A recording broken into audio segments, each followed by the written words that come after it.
Hey, I'm Jeremiah Merced, a youth reporter. I'm here with Khalees, the co-author of the book Sir Morien, The Legend of the Knight of the Round Table. Can I ask you to state a fun fact about you that can relate to the book?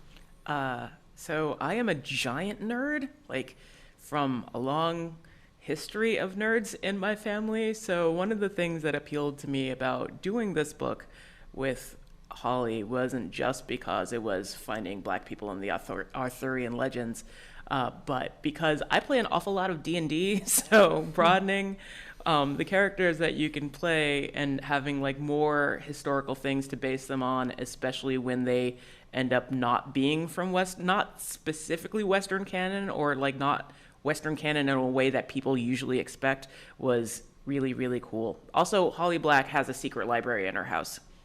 Oh, I did not know that. It's really wicked cool. It's like under her stairs. It's hidden. It's so neat. Oh, that's awesome.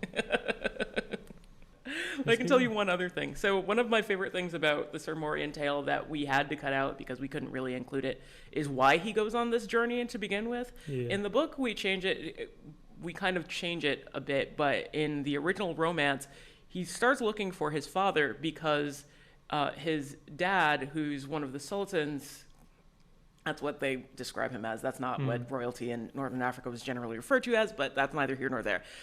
His grandfather was basically trying to marry off his mom.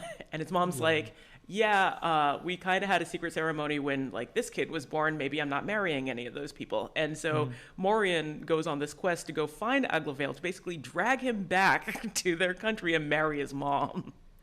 And like the course of what happens in the book like happens basically in that span when he finds his dad and uses his now clout with Arthur to bring him back to Northern Africa. There's like this giant encampment of all these other princes like huddled outside of the castle that Morien grew up in, all trying to bring the house down so they can marry his mom, and he has to fight his way back to his house.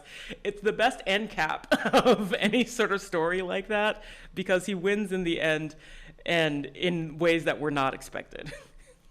Thank you for sharing that because that shows like just how different the story is compared to like the finished copy. Oh yeah, we had to clean it up a little bit. Yeah, I would understand that since it's like more towards kids. I would understand that some of these parts you'd have to cut out and make it a little bit different.